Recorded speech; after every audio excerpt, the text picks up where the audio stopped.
En los rincones más oscuros de este universo, sobra decir que, aquella isla donde incontables supers fueron eliminados, alberga consigo un sinfín de misterios secretos, ocultos, e inenarrables. Con probablemente más de 16.000 hectáreas, 24 kilómetros de longitud, y 12 kilómetros de ancho máximo. La isla Nomanisan es sin duda un espacio de corte paradisíaco y naturalmente tropical que, en primera instancia, no parecería ocultar nada que nuestro sentido común considere como tal. Pero, pasa y resulta que, como toda isla, y con extensas áreas de jungla densa cubriendo casi todas las zonas de la isla, es cuestión de probabilidad darnos cuenta que, en realidad, hay cosas en este lugar que la humanidad no querrá saber que existen y, lamentablemente, nosotros sabemos el contexto. Es por eso que hoy, tomaremos un rumbo distinto visto en este canal, y enfocaremos todas las miradas a esta isla, en donde veremos 3 interesantes y curiosos secretos que podrían estar ocultando y, algunos, podrían ser canon. Así que prepárate porque hoy, te presento 3 secretos oscuros dentro de la isla Nomanisan.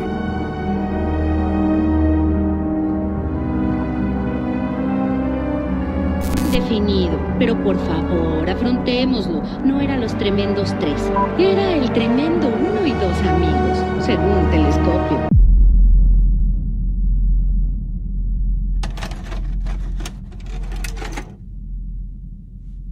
Los poderes solares, bueno, claro, es ecológico, pero no es tan bueno para mí.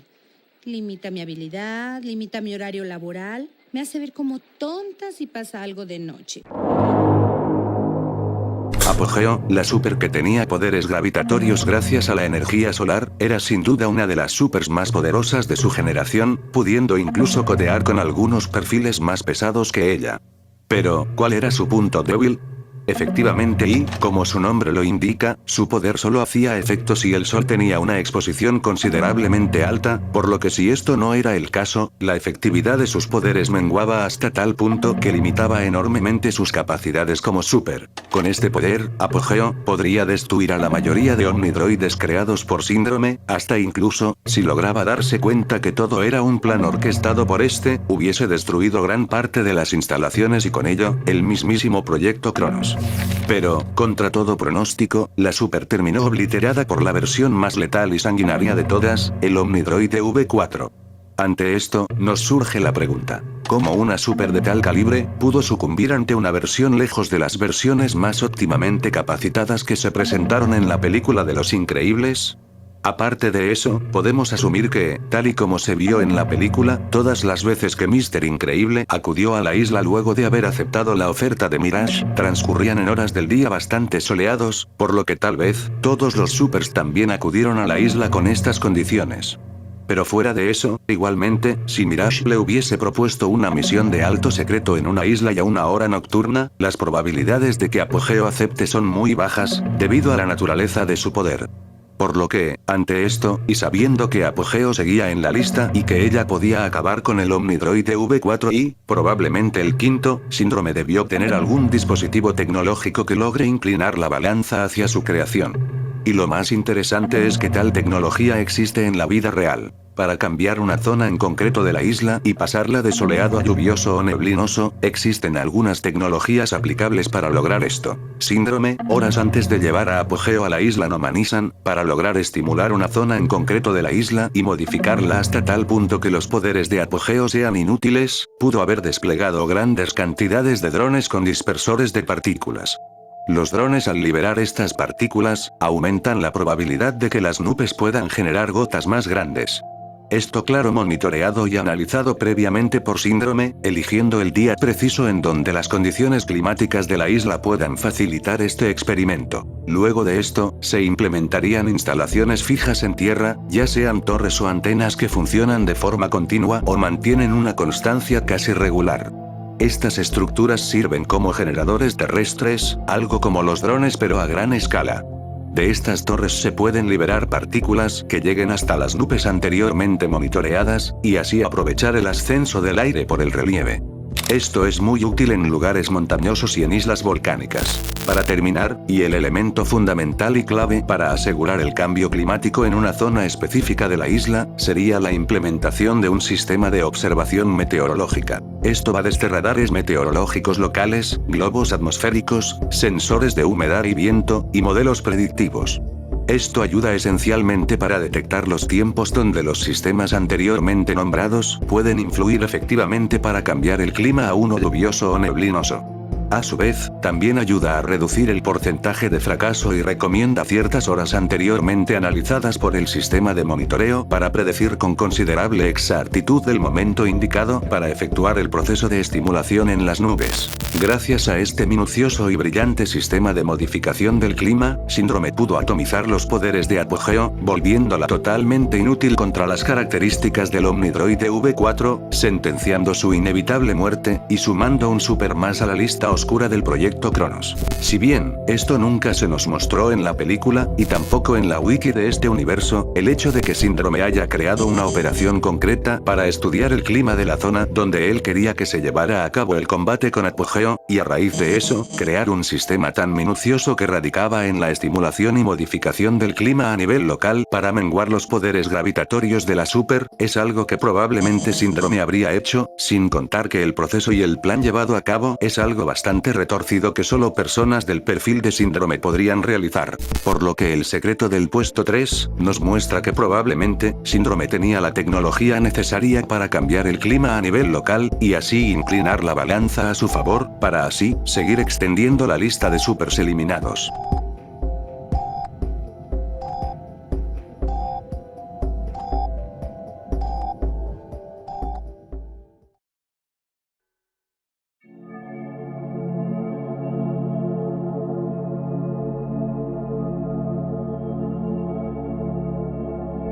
El nombre Nomanisan no fue elegido así porque sí, sino que se trata de una palabra que proporciona un valor significativo a la isla.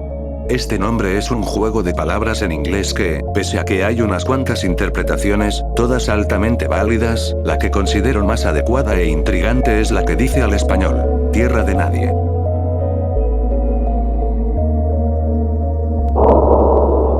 Este nombre nos da un indicio que la isla está lejos de ser un ecosistema apto para una pequeña civilización, siquiera para unos cuantos campistas, y es que con más de 16.000 hectáreas, la cantidad de flora y, sobre todo, la cantidad de fauna que te puedes encontrar, es sin duda abrumante.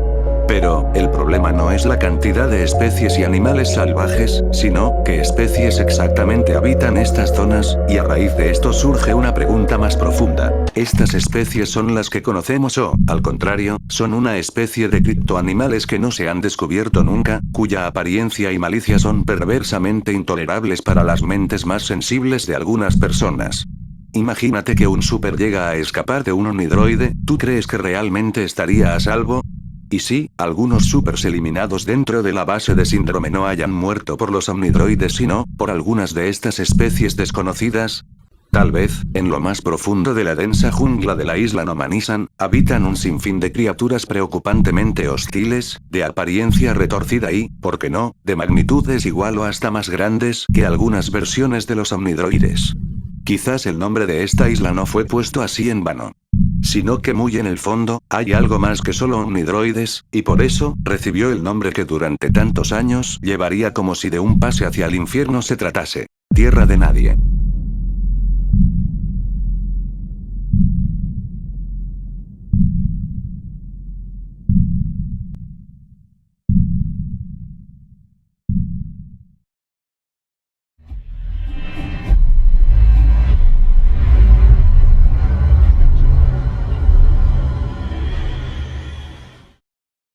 Uno de los más grandes misterios dentro de la isla Nomanisan trata sobre la hipotética localización de los cuerpos de los supers que fueron eliminados por los omnidroides. Y pese a que en la película supimos el paradero final de Telescopio, a raíz de esa escena es donde la comunidad empezaría a teorizar sobre el paradero de los demás supers que, al igual que Telescopio, fueron eliminados pero en distintas zonas de la isla, zonas del cual no tenemos registro específico, solo podemos teorizar y sacar conclusiones de lo poco que tenemos, como por ejemplo la zona desértica que se vio en la escena donde Dash escapaba de los mercenarios de Síndrome, zona que muchos relacionan como el lugar donde se llevó a cabo el combate contra Gamma Jack. Esperemos que algún día estas dudas sean respondidas, aunque dudo que Disney quiera dar una explicación a esto en un corto, y mucho menos en una película. Pero, me ha surgido una idea gracias a este video que vi hace unos días y en donde nos da un concepto bastante interesante que involucra a justamente el paradero de estos supers. Este contenido se encuentra en el canal llamado Realidad Alterada, donde básicamente sube vídeos graficando una línea de sucesos que podríamos resumir como los últimos días de cada super de Los Increíbles, aunque claro, la animación y la atmósfera que se maneja transmite una visión más realista y cruda de lo que Disney nos podría mostrar, y eso hace que estos episodios sean bastante únicos en su especie. Pero centrándonos en lo que nos incumbe de momento, más específicamente en el último episodio que se ha hecho de momento, donde se muestran la línea de sucesos de Blaze-Town, es donde las cosas van tomando un giro más oscuro.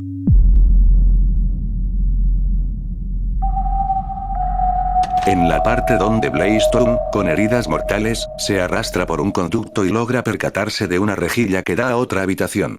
Blaze-Town, sin ya nada que perder, decide entrar a esta habitación pasando por la rejilla, con la intención de escapar de la base de Síndrome. Pero, lo que se encuentra, le terminó quitando la única pizca de esperanza que tenía. ¿Qué es lo que había visto?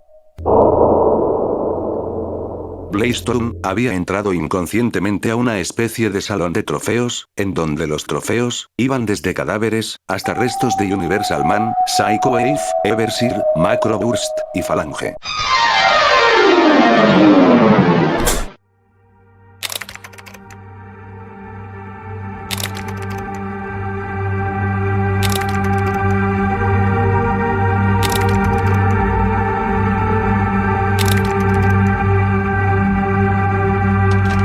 Todos aquellos que alguna vez fueron sus compañeros, habían sido despedazados de formas morbosas e inenarrables, dejando un espectáculo repulsivo de cráneos destrozados por los despiadados omnidroides.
En ese punto, Blaze-Town asumió su destino y dejó de intentar escapar, puesto que si sus compañeros no pudieron hacerlo, ¿qué oportunidades tendría ella?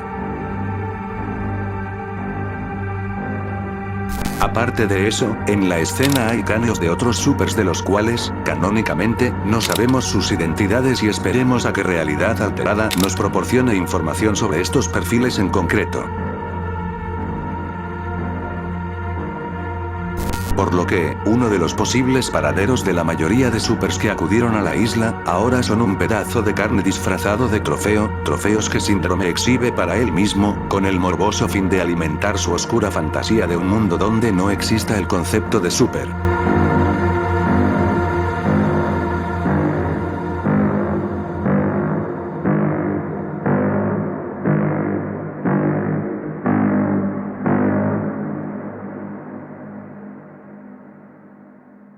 Un agradecimiento especial a Tommy Extreme Roller Coasters, Realidad Alterada, y Midcito Things por el material de apoyo que ayudaron a la construcción de este video. A su vez, agradecer a Repulsive por el acompañamiento instrumental y por hacer de este video aún más oscuro. También, recordarles que tenemos el apartado de miembros, en donde pueden gozar de beneficios a un precio accesible. Los que puedan y quieran ayudarme económicamente, bienvenidos sean. Sin más por mi parte, les ha hablado Seth, fin del informe.